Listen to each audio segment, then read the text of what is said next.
네, 오늘 크게 이제 제목으로 네 가지가 있는데 첫 번째는 예수님이 사마리아 여인을 전도했던 이야기. 모세의 오경만을 믿는 사람들에게 예수 그리스도가 메시아라고 이제 가서 증거하게 되죠.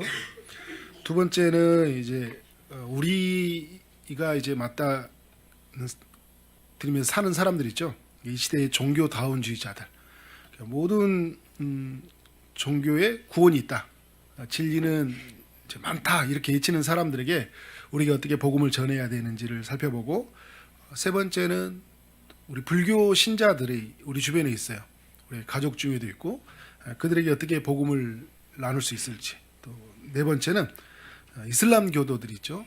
굉장히 이제 이슬람 교도들이 많아지고 있는데 그들에게 어떻게 그 복음을 전할 수 있을까? 우리가 이 시대에 복음을 전하는 사람으로 부름을 받았는데 어떻게 그들에게 나아갈 수 있을까? 가장 먼저는 예수님이 전도했던 이야기를 살펴보는 게 중요하다라는 생각이 들었어요.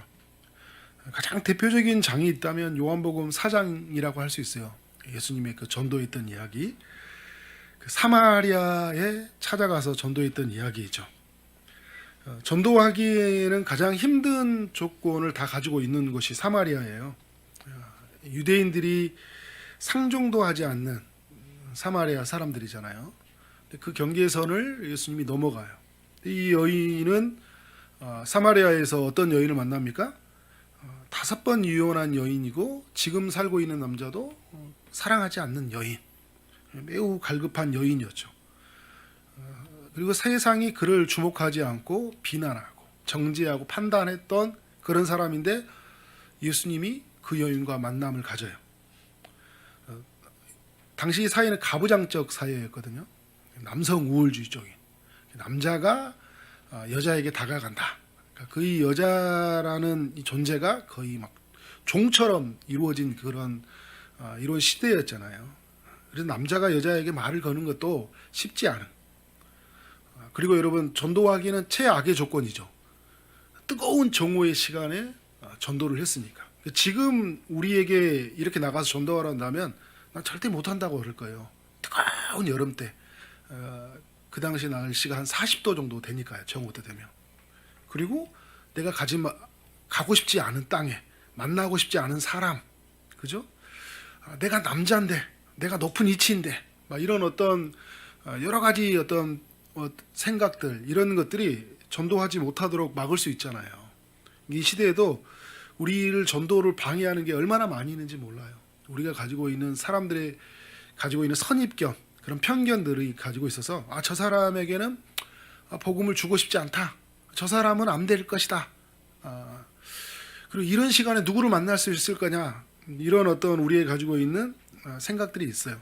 근데 하나님은 우리의 생각의 틀을 깨트리고 우리와 만남을 갖게 하셔요. 그래서 하나님의 복음이 전해지게 되는데 우리 예수님이 그 모습을 우리에게 그대로 보여주고 있잖아요. 모든 편견을 깨트렸던 예수님은 인데 왜 이런 편견을 깨트릴 수 있는 거예요? 누가 있기 때문에? 잃어버린 한 영혼이 있기 때문에. 예수님이 먼저 와 계셨어요. 사마리아 땅에. 사마리아 땅에 오셔서 우물가에 피곤해서 앉아 계셨는데 그때 마침 여인이 찾아왔거든요. 이게 여러분 굉장히 중요해요. 우리가 주님을 찾아간 것이 아니라 주님이 먼저 와 계셨던 거예요. 그래서 어떻게 합니까? 그 여인을 만나 주신 거잖아요. 우리가 어떤 사람들을 찾아갈 때 먼저 그 필요를 알고 찾아가는 것. 그러니까 어떤 사람들이 이렇게 우리 주변에 보면 저 사람이 정말 하나님 앞에 나왔으면 좋겠다 이런 바람이 있는 사람이 있죠. 근데 그런 사람들에게 어떻게 될까요? 우리가 먼저 다가가 있는 거예요. 먼저 다가가서 진짜 그 사람이 무엇을 찾아야 되는지를 같이 함께 나눠봐야 되겠죠. 그리고 누구에게로 향해야 돼요? 예수님께로 향해야 되는 거예요. 알아서 돌아오겠지. 이건 여러분 너무 우리에게 무책임한 거예요. 예수님이 알아서 오겠다는 게 아니잖아요. 나중에 사마리아 땅에 복음이 전해지면 그때 사마리아 여인이 구원받는 게 아니라 예수님은 이 여인이 구원받는 것이 너무나 중요했기 때문에 먼저 와 계셨던 거예요. 그리고 여러분 어떤 접촉점을 갖습니까? 물이라는 접촉점을 가지고. 예수님은 목이 말라서 우물가에 있었고 여인은 사람들을 피해서 우물물을 뜨러 왔잖아요. 여기에서부터 만남을 가져요. 근데 남자가 여자에게 말을 거는 거 쉽지 않은데 유대인 남자가 사마리아의 여자에게 물을 달라고 하는데 유대인은 사마리아와 상종도 하지 않는 이 예수님이 어떻게 하고 있어요? 물을 좀 달라고 하는 거예요. 여인이 깜짝 놀라는 거예요.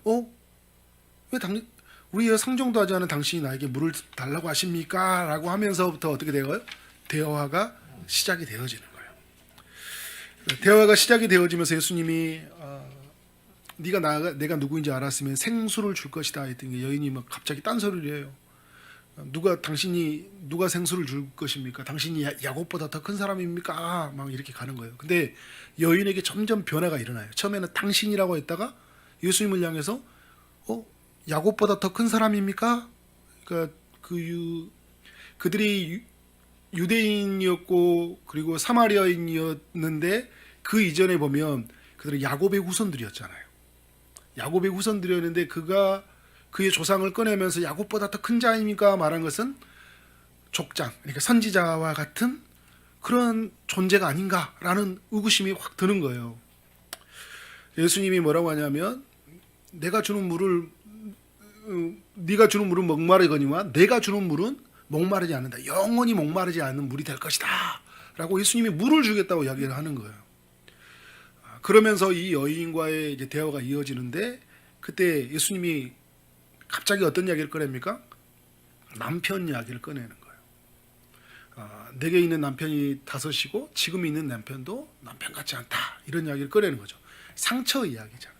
여러분 우리의 삶에서 어떤 누군가를 만나게 될 때 물 좀 먹고 먹는 이야기로 시작할 수 있는 거예요. 근데 먹는 이야기 나누다가 어떤 이야기 나눈 거예요? 그 사람 속에 가지고 있는 깊은 상처가 딱 드러날 때가 있어요.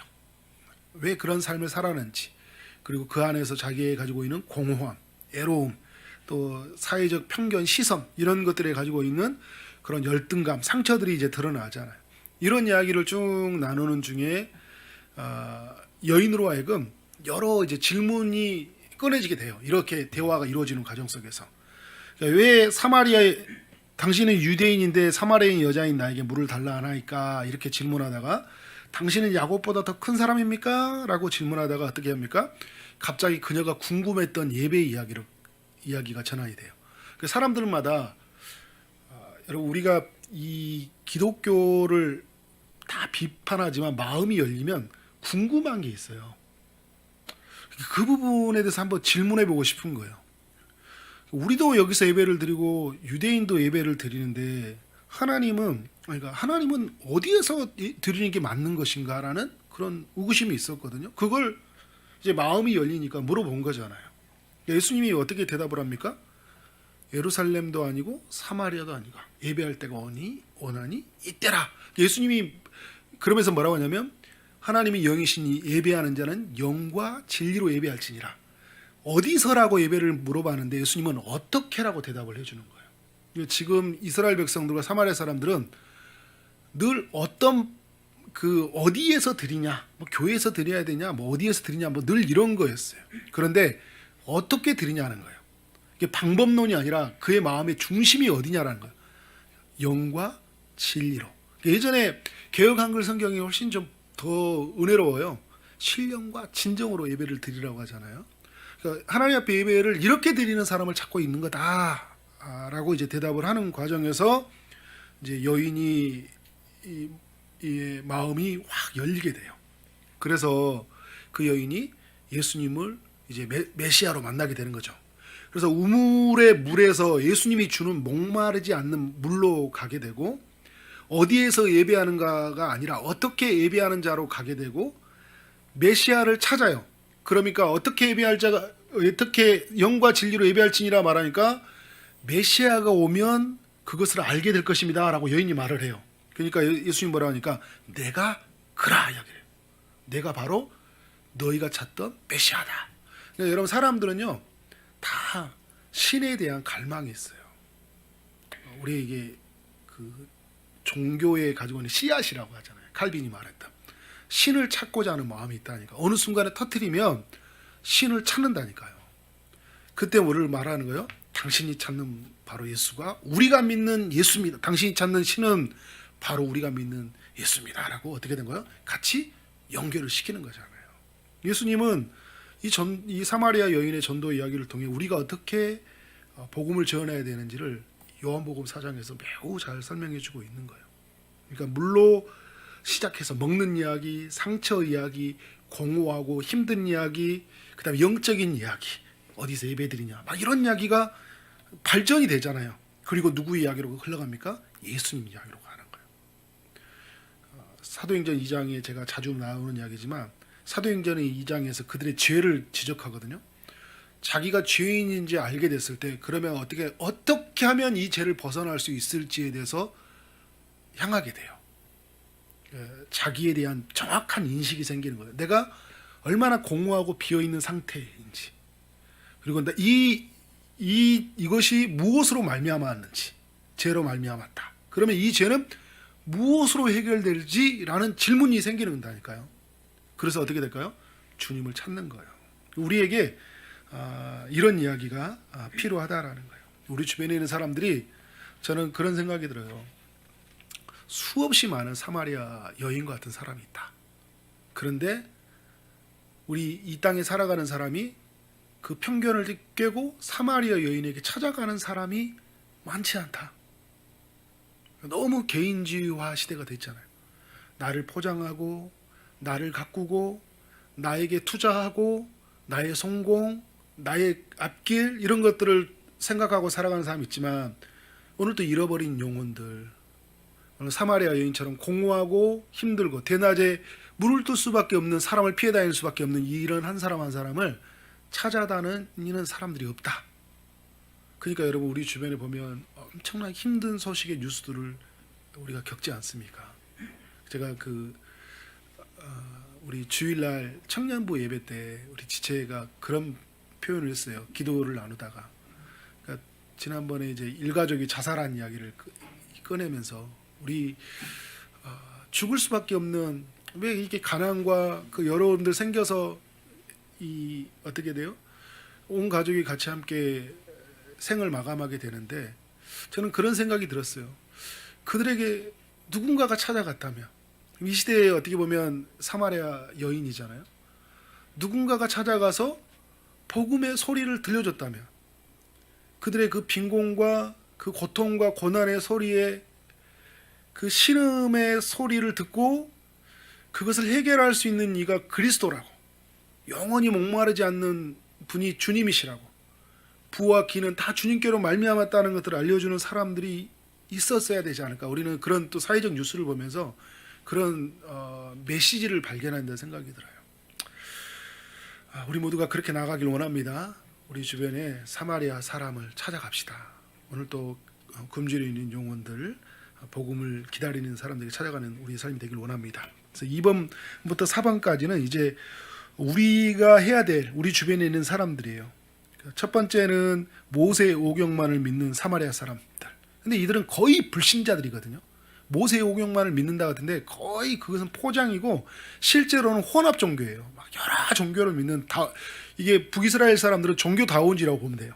완전히 여러 신이 섞여 있어 사는 도시가 바로 사마리아 사람들이거든요.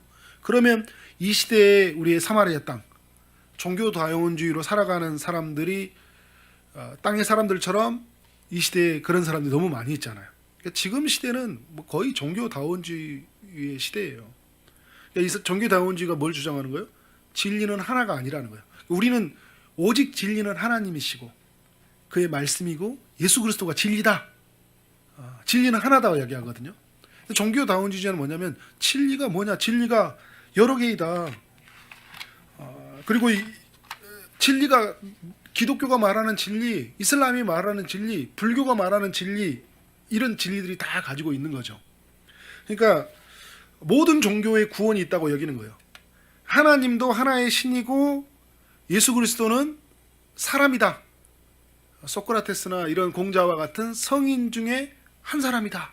이렇게 생각을 하는 거예요. 그러니까 여러분, 예수님이 이러한 존재니까 예수님에게 가야 된다, 예수님을 믿어야 된다, 그런 내 안에 동기가 안 생기는 거잖아요. 그렇게 살아가는 시대 속에서 하나님만이 우리 세상의 창조주이시고 예수 그리스도만이 우리를 구원하시는 구원자라는 것이 명확하게 전달이 돼야 되고 그들이 인식이 되어서 나중에 이제 하나님 앞에 나와야 되잖아요. 어떻게 이들에게 대답을 해야 되는가 이런 질문이 있잖아요. 진리가 여러 개 있다 할 때 예수님이 사마리아 여인과 그런 접촉을 물로 그리고 남편으로 영적인 문제로 접촉을 했던 것처럼 우리에게도 이런 종교다원주의자들과 이런 접촉이 필요한 거죠. 공통 기반이 있다고 제가 지난번에 말했죠. C.S. 루이스가 말했던 것처럼 모든 종교가 같이 추구하는 게 있어요. 도덕적인 삶이에요. 윤리를 추구하잖아요. 그런 면에서 왜 우리가 더 착하게 살고 더 도덕적인 삶을 살기 위해서 그들과 대화해야 되겠죠. 여러분 우리가 어떤 사람을 찾아간다고 할 때 이야기한다고 할 때 자기의 신념 이 체계가 있는데 누군가가 나를 깨트리려고 한다고 생각해 보세요. 그 사람에게 마음이 쉽게 안 열려요. 그런데 나도 고민하고 있고 당신도 고민하고 있는 그 이야기를 꺼내면서 시작할 때 예수님은 나도 지금 목이 마르고 너도 목이 마르지 않냐. 예수님은 지금 목이 말라서 갔어요. 근데 차원이 다른 목마름이죠. 그녀는 어떤 목마름이에요? 실제는 영적인 목마름이잖아요. 그러니까 우리 안에 어떤 그런 접촉점을 가지고 우리가 그들에게 박대를 하는 것이 아니라 그들에게 다가가서 대화를 시도해야 된다는 거예요. 근데 중요한 것은 뭐예요? 오늘 사마리아 여인의 말한 것처럼 인생의 목마름과 공허함은 그러면 무엇으로 해결되냐는 거예요. 당신이 그렇게 추구하는 종교, 진리가 여러 개라고 하는데 그 수많은 진리 중에 당신은 무언가를 하나를 붙잡아서 공허함의 문제, 당신의 인생의 목마름의 문제를 해결했습니까? 이게 물어볼 수 있죠. 그러면 사람들이 어떻게 되냐면 나름대로 자기 성찰을 가지고요 깨달았다고 이야기해요. 그러면 이렇게 나게 올 수 있잖아요. 다시 그러면 당신이 가지고 있는 그 죄의 문제는 어떻게 해결했습니까? 라고 물어보면 어떻게 해요? 거의 해결하지 못했다고 이야기해요. 무감각하게 살아가든지 아니면 모든 사람들이 다 같이 그래 살아가니까 나도 그런 사람 중에 한 사람으로서 오늘 살아간다. 그렇지만 내가 이 죄에 대해서 무거움들 그런 죄책감은 있다. 최소한의 그런 양심으로 어떻게 해요? 피해가려고 하는 사람에게 하나님의 그 거룩하심이 무엇인지, 그 거룩하신 하나님과 인간이 어떻게 만날 수 있는지를 이제 대화가 시작이 돼야 되겠죠. 예수님이 목마르지 않는 물을 주셨던 것처럼, 그리고 어떤 방법이 아니라 어디가 아니라 정말 어떻게 살아야 되는지를 구체적인 걸 알려주셨던 것처럼 우리의 삶 안에서 어떻게 우리는 하나님 앞에 갈 수 있는지, 어디에 있어야 되느냐가 아니라 어떻게 하나님 앞에 갈 수 있냐, 그것은 바로 예수 그리스도다. 여러분 히브리서 최근에 계속 새벽에 묵상하고 있잖아요. 히브리서라는 성경은 굉장히 예수님에 대해서 깊은 지식을 주는 책이에요. 히브리서, 로마서, 갈라디아서만 정리를 한다면 누구에게 가서도 예수님에 대해서 이야기할 수 있어요. 그 우연이라고 생각하지 말고 히브리서 말씀을 깊게 묵상하세요.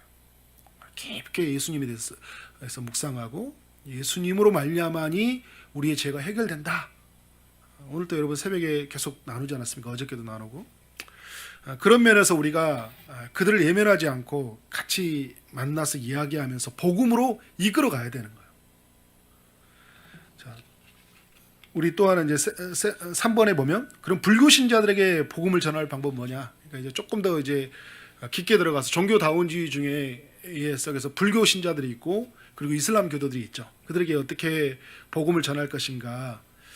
이미 다른 종교에 헌신한 사람이요, 기독교 복음의 문을 연다는 건 굉장히 어려운 부분이에요. 저는 어렸을 때 다른 종교가 없었거든요. 근데 무신론, 신이 없다는 걸 믿는 사람이었던 사람이라서 그런 체계를 가지고 있었던 것도 예수님에게 이미 살아있다 이런 이야기가 전혀 들려오지 않았어요. 불교 신도들은 더 어렵죠. 뭐 대충 뭐 불교 다니던 이런 사람들 말고요, 아주 불자들이라고 하는 사람도 있잖아요. 그들에게 다가가기는 굉장히 어렵다. 그런데 그 제가 이제 2번부터 4번까지는 그 티타임에 나누는 기독교 변증 책을 이제 정성욱 교수님 책을 보면서 여러분에게 정리하면 나누는 건데요. 정성욱 교수님이 그런 이야기를 하더라고요. 우선 대화 상대에 대한 사랑과 존중하는 마음을 가져야 된다. 우리 이제 기독교가 사람들이 이게 우리는 배타성이 있는 거잖아요. 예수 그리스도만이 구원이 있다고 생각하니까 사람들이 우리에 대한 그거에 대해서 좀 거부하는 마음이 있어요. 거부하는 마음이 있기 때문에 우리에게 뭐가 필요하냐면 그 상대방에 대해서 사랑하고 존중하는 마음이 필요하다. 또 하나는 뭐냐면 주님을 어떻게 해야 될까요? 의지하는 마음이 필요해요. 오늘 이 대화를 나누는 이 상대가 그냥 이렇게 인간적인 만남이 아니라 영적인 대화가 이루어지고 있는 현장이잖아요. 이 사람하고는 어떤 게 들리는가? 계속 복음이냐 비복음이냐, 복음에 방해하는 그 하나님이냐 우상이냐라는 아주 중요한 그 싸움의 순간이잖아요. 나는 이게 우리가 때 혈과 육으로 우리가 하고 있는 것이 아니라 그 하나님의 영을 힘입어서 악한 영과의 싸움이 이루어지는 현장이에요. 그럼 우리에게 중요한 건 뭐냐면 그리스도의 마음을 가지고, 무슨 말이에요? 온유하고 겸손하고 사마리아 여인을 국률을 여겼던 이 마음을 가지고 나아가되, 또 하나는 뭐예요? 우리의 말로 언어로 설득할 수 없으니까 누가 일하셔야 되는 거예요? 성령의 능력과 나타나심이 있어야 되는 거예요. 성령님이 마땅한 말을 주셔야 돼요. 근데 우리가 사전에 정확하게 준비하는 거 필요하거든요.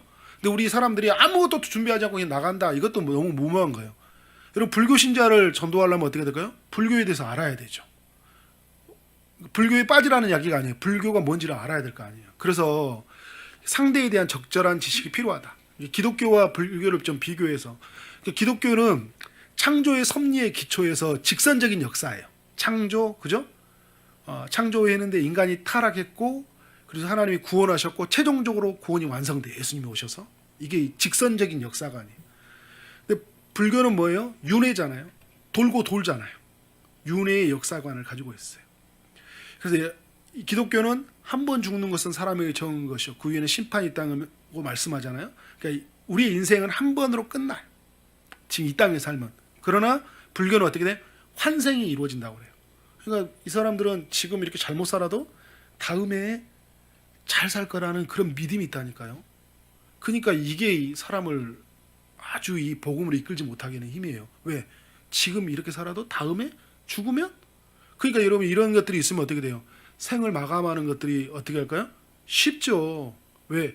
지금 있는 인생 빨리 지워버리고 어떻게 돼요?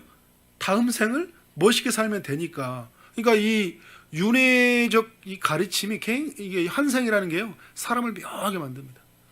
요즘에 그 재벌집 막내 아들 드라마 핫하죠, 그죠?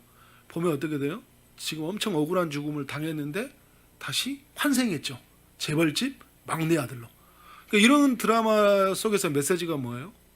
지금 불행하고 힘들지만 다시 삶을 반전시켜서 역전시키고, 나도 부자가 정주영 아들로, 이건희 아들로 태어난 날이 있을 거야 라는 묘한 희망을 주는 거잖아요.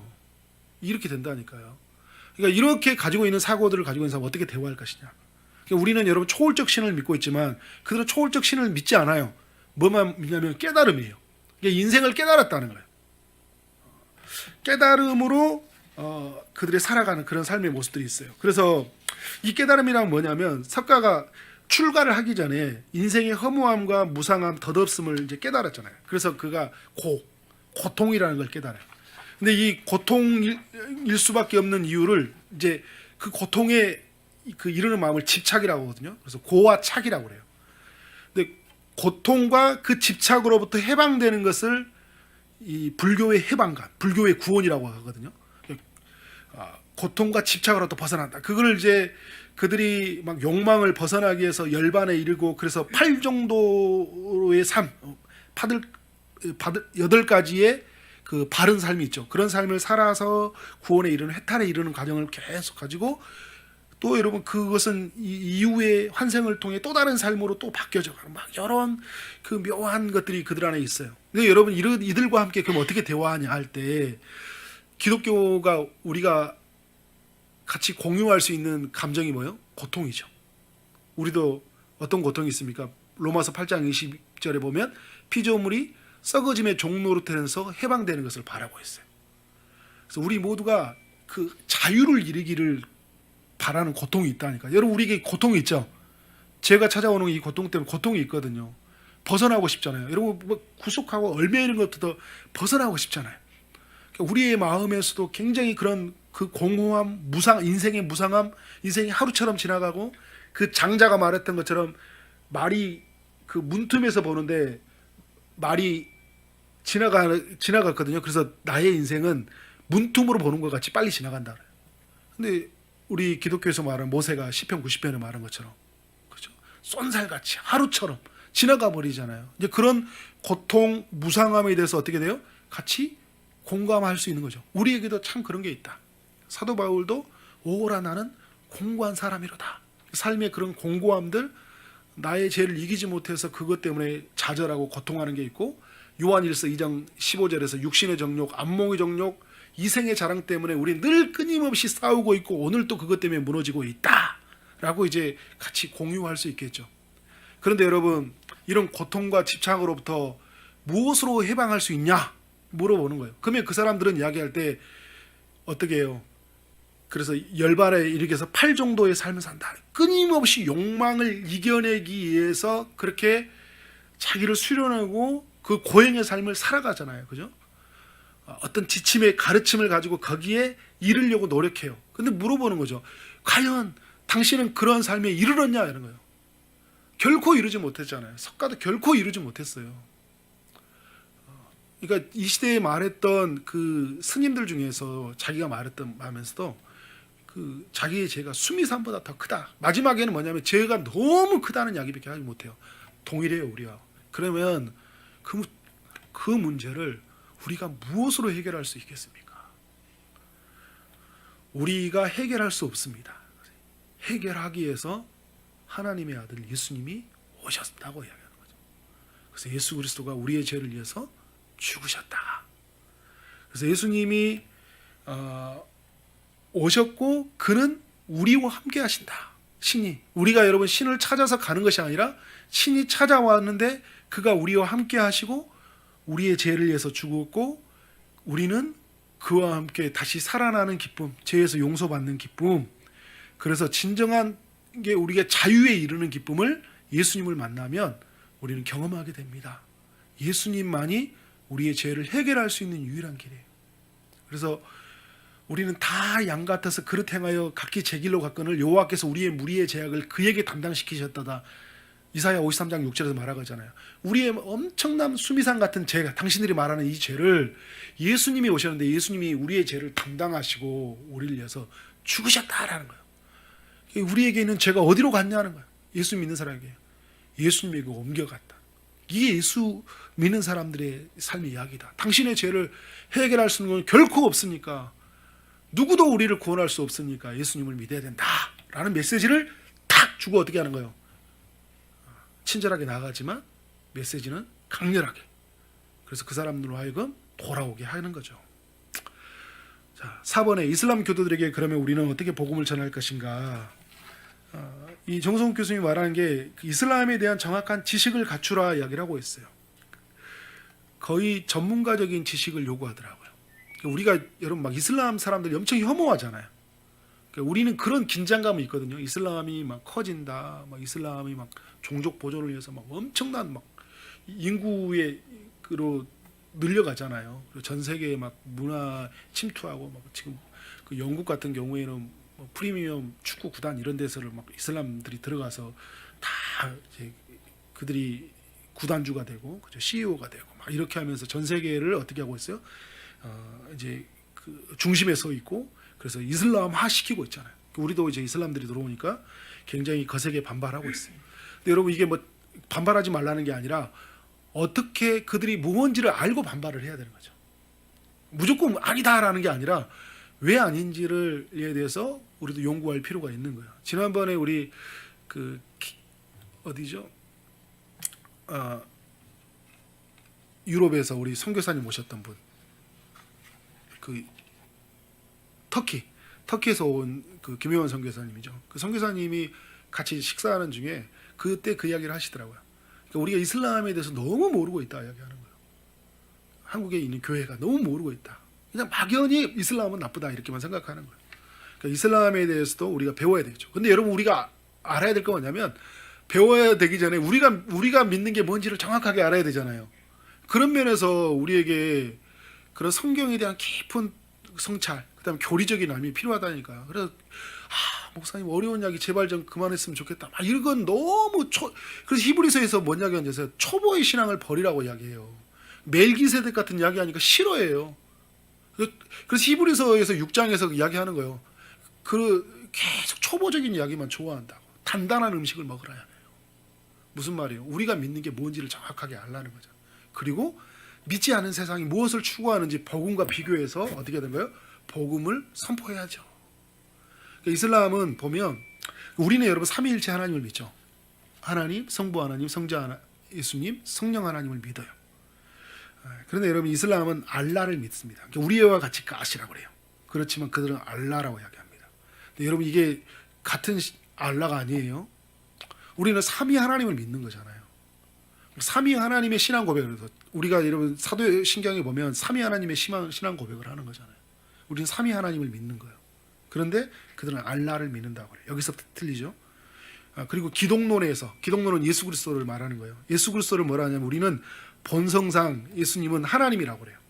하나님이셨던데 인간의 몸을 입고 오셨죠. 왜냐하면 인간을 구원하기 위해서 인간이 되신 거예요. 근데 인간을 구원하신 구세주다, 성자 하나님이시다. 우리 예수님에 대해서 하나님이시지만 인간이 되셔서 오셨다. 그런데 이슬람은 뭐라냐면 예수를 아싸라고 하거든요. 이사라고 하거든요. 아싸가 아니라 이사. 근데 인간이다 그래요. 알라의 피조물이다 그러고 합니다. 선지자나 그러니까 어떤 이런 엘리야, 세례 요한을 같은 선지자 중에 한 명이다. 십자가의 죽음과 부활을 인정하지 않습니다. 근데 예수라는 사람을 말은 해요. 근데 여러분 그러면 이 사람들이 말하는 이야기에 우리가 귀를 그들이 논리에 예수의 십자가의 죽음과 부활이 없다는 것은 그들에게 뭐가 없다는 거예요? 죄에 대한 어떤 그들의 해결책도 없다는 것을 우리가 이제 알아야 되겠죠. 그래서 그들은 뭐냐면 구원이 어떻게 되냐면 우리의 구원은요 죄인인 것을 인정하는 거죠. 그리스도 앞에서. 그래서 죄를 회개하고 예수 그리스도를 구주로 믿으면 어떻게 됩니까? 우리에게 구원이 있죠. 그것을 우리가 은혜로 구원받는다는 거예요. 왜냐하면 이것이 우리가 무엇을 했기 때문에 구원을 얻는 것이 아니라 주님이 우리에게 어떻게 하는가? 그 아들 예수님을 보내심으로 말미암아 대신 죽게 하심으로 말미암아 구원을 얻게 하셨죠. 우리를 믿는 것도 은혜예요. 우리 복음 안에서 우리 있는 사람들에게는 오늘 우리는 그렇게 구원을 얻었다. 근데 이슬람은 뭐라냐면 끊임없이 행위 구원을 이야기해요. 행위로 구원받아. 그래서 여러분 그 극단주의자들 이슬람 사람들 보면 어떻게 돼요? 막 자기가 자폭하잖아요, 막. 근데 그게 가려면 그들이 행위 구원에 있어서 굉장히 높은 점수가 되는 거예요. 그리고 이제 거기에 자기들이 말하는 그 우리가 중세시대 때 우리 기독교가 카톨릭이 참여했을 때 우리가 종교개혁이 있기 전에 막 구원론을 막 엄청나게 이상하게 만들었잖아요. 막 그 면죄부를 만들고 연옥을 만들고 그렇게 막 만들었던 것처럼 이들이 여러 가지들에 만들어서 뭘로 하는 거예요? 구원은 이런 거다. 결국은 핵심은 뭐냐면 행위 구원이에요. 행위로서 구원을 얻는다. 근데 기독교와 이슬람의 유사점이 있어요. 우리는 성경을 특별 계시로 믿고 있죠. 하나님이 우리에게 주신 계시로. 근데 그들은 꾸란을 신의 계시로 이야기해요. 근데 어떻게 하냐? 우리는 성경이 성령의 감동으로 쓰여졌다고 하죠. 저자들의 그 어떤 영감을 주셔서 성경을 기록했다고 하는데 그들은 뭐라고 하냐면 가브리엘 천사가 이 무함마다에게 계시를 전달했는데 무함마다가 바로 적었다는 거예요. 그래서 받아 쓴 것이다. 그것이 이제 꾸란이라 이야기하는 거죠. 근데 여러분 비슷한 게 또 뭐라고 하냐면 우리 천국과 지옥을 말하듯이 그들도 천국과 지옥을 말해요. 우상 숭배에 우리 배격하죠. 그들도 우상 숭배에 대해서 엄하게 배격합니다. 기도도 있고 금식도 있고 구제도 있어요. 선행도 있어요. 이게 비슷해요. 그러면 우리가 그들과 어떻게 같이 접촉을 하느냐 할 때 아까 우리 무슨 말입니까? 불교와의 같이 이렇게 접촉을 했듯이 같이 그 부분에 대해서 우리가 우리의 가지고 있는 어떤 그런 인생의 무상함에 대해서 같이 이야기 나누듯이 이들과 함께 그런 대화를 나누는 거죠. 우리도 어떻게 한다는 거예요? 기도하고 금식하고 구제하고 살아간다. 그러면서 우리가 믿는 하나님과의 대화를 시작하면서 이제 반대로 시작해 보는 거예요. 당신들은 그러면 어떻게 천국에 들어갈 수 있겠느냐? 전도 폭발에서 나오던 질문이에요. 당신은 그러면 어떻게 천국에 갈 수 있겠습니까? 나오다가. 그러면 그들은 거의 대부분의 이야기가 천국에 갈 수 있습니까? 라면 천국에 못 간다고 얘기해요. 왜요? 왜 못 갑니까? 당신이 믿는 알라가 못 구해줍니까? 무하마드가 주는 그 계시로는 당신은 천국에 이를 수 없습니까? 라고 하면 그들은 거의 다 대부분 말할 때 행위로 간다고 얘기해요. 그러면 어느 정도의 행위로 가야 됩니까? 하면 답을 못해요. 그러면 이야기는 할 수 있겠죠. 그러면 당신은 그런 행위를 했습니까? 라고 하면 그런 행위에 도달할 수 있는 사람이 있어요. 그러면 당신은 구원을 받지 못하겠네요. 라고 이제 같이 들어가겠잖아요. 그러면 우리의 제가 아까 말했던 것처럼 우리의 구원, 기독교가 말하는 구원은 자력 구원이 아닙니다. 우리의 힘으로, 우리 스스로 힘으로 가는 구원이 아니라 타력 구원. 하나님이 우리를 구원해 주셔야지 되는 겁니다. 그런데 하나님이 우리를 구원하시기 위해서 하나님의 아들 예수님을 보내셨고, 그 예수님은 당신들이 아는 것처럼 인간이 아니라 하나님이셨는데 오셔서 우리의 죄를 위해서 죽으셨고 부활하셔서 하셨기에 우리의 죄는 용서받을 수 있는 것입니다. 그래서 우리는 용서받고 예수님처럼 부활하게 됩니다. 라는 것들을 어떻게 될까요? 제가 짧은 시간이니까 다 말할 수 없지만 이렇게 그들과 이야기하면서 이제 그러면 예수님을 인정하게 되면 뭐가 될까요? 그들이 가지고 있는 삼위일체야, 예수님이 하나님이셔야지만이 될 수밖에 없는 거잖아요. 그러니까 인간이 어떻게 인간의 죄를 용서할 수 있겠어요? 하나님, 인간 중에 죄가 없는 사람 누가 있어요? 하나님이셨으니까 죄가 없으신 거예요. 그래서 예수님이 하나님이셨다는 이야기로 가는 거예요. 그래서 삼위일체를 말하게 되는 거예요. 그래서 예수님이 구세주가 말하는 거고, 그래서 인간의 죄는 예수님밖에 없다. 아주 짧게 이야기한 거지만 우리가 그들을 알고 중요한 건 뭐냐면 그들을 긍휼히 여기는 마음이 필요해요. 우리가 지금 이제 우리의 전도의 대상자의 폭이 너무 좁아요. 그래서 이런 사람들 다 빼고, 그죠? 우리는 신천지에 가 있는 사람들은 어떻게 돼요? 신천지에 돌아올 문제는 뭔지 아세요? 신천지에 갔다가 왔는데 그 신천지에 갔다 온 사람들이 교회를 못 들어온다니까요. 왜 그런지 아세요? 교회가 엄청난 그 잣대를 들여다 보니까 무서워하니까 일단 피해요. 이거 조심해야 되죠. 그러나 어떻게 해야 될까요? 그들을 복음 안에서 들어올 수 있도록 잘 정화를 시켜줘야 되죠. 그러니까 말한다면 독이 묻었다면 해독을 시켜줘야 되는 거예요. 그런 과정에 사역들도 굉장히 필요한 거예요. 그런 사역을 하는 교회들, 목사님들을 지지해주고 응원해줘야 돼요. 우리가 너무 이 구원이라는 게 좁아요. 내 가정, 내 주변에 있는 사람들. 근데 우리 교회가 할 일이 너무 많은 거예요. 그런 면에서 한국의 교회가 이슬람 사역, 불교, 또 다양한 종교다원주의에 맞서서 어떻게 전도를 할 것인지, 교회는 어떤 모습으로 서야 될 것인지 다 우리 교회로 적용을 해본다면 그런 거예요. 우리 교회는 오늘 적용할 때 딱 좋은 이야기예요. 왜? 우리 옆에 어디가 있어요? 원곡동에 있잖아요. 백운동, 선부동에 어떤 사람들이 많이 살아요? 다양한 종교를 가진 사람들이, 그 다양한 나라 사람들이 이곳에 와 있잖아요. 그러면 그들을 복음으로 이끌려고 하면 어떻게 해야 돼요? 그냥 애국에서 왔기 때문에 빵 하나 주면 그들이 교회 올 것 같아요? 처음에는 그게 됐어요. 한국에서 이게 어떤 거점이 없으니까 너무 불리한 일을 많이 당하니까. 그런데 여러분 지금 10년, 20년, 30년이 되다 보니까 이제 중국이랑 중국 사회 자기를 변호해주는 단체들이 있고 그 보호해주는 힘이 이제 구축이 돼 있어요. 다른 나라. 그러니까 한국의 도움을 받지 않고도 자기들이 자립해 갈 수 있는 힘이 많아요. 이제는. 예전에 그걸 교회가 감당했거든요. 근데 여러분 이제 그러려면 어떻게 해야 되겠어요? 더 구체적인 전략이 필요한 거예요. 그들을 이해하고, 그리고 그 사역을 하고 있는 국경 없는 교회나 지금 우리 이제 뭐 태국 새생명교회나 이런 교회들을 적극적으로 우리가 협력하고 기도하고 도와주는 사역들도 많이 필요하겠죠. 그러니까 우리의 교회 사역의 스펙트럼이 넓어야 돼요. 그러니까 자기 구원의 세계만 빠지면 안 돼요. 우리 초지동산교회로만 살아가는 교회가 되어서는 안 된다는 거예요. 다양한 세계의 사람들과 접촉을 시도해야 돼요. 그러니까 우리 도서관을 통해 어린이들하고 시도를 하죠. 그러니까 우리 주일학교 하는 사람들은 그 어린이들을 다양하게 시도를 해야 돼요. 그리고 여기 주일학교는 이런 아이들만 있는 게 아니라 원곡동에 가면 애국인 애들이 있거든요. 그런 아이들을 어떻게 복음으로 이끌까? 막 사랑하는 마음을 가지고 청소년을 어떻게 인도할까? 그리고 지금 애국인들 수없이 많은 다민족 사회 속에 있는 이 사람들을 어떻게 인도할까? 이런 거룩한 우리의 열심들, 복음을 위한 열정들이 교회에게 필요하다. 저는 우리 초지동산교회가 그런 열정을 가지고 나아갔으면 좋겠습니다. 그런 주인공이 됩시다. 이 시대에 사마리아 여인을 찾아갔던 사람 예수님처럼 그런 발걸음이 되어지기를 주님의 이름으로 축원합니다. 아멘.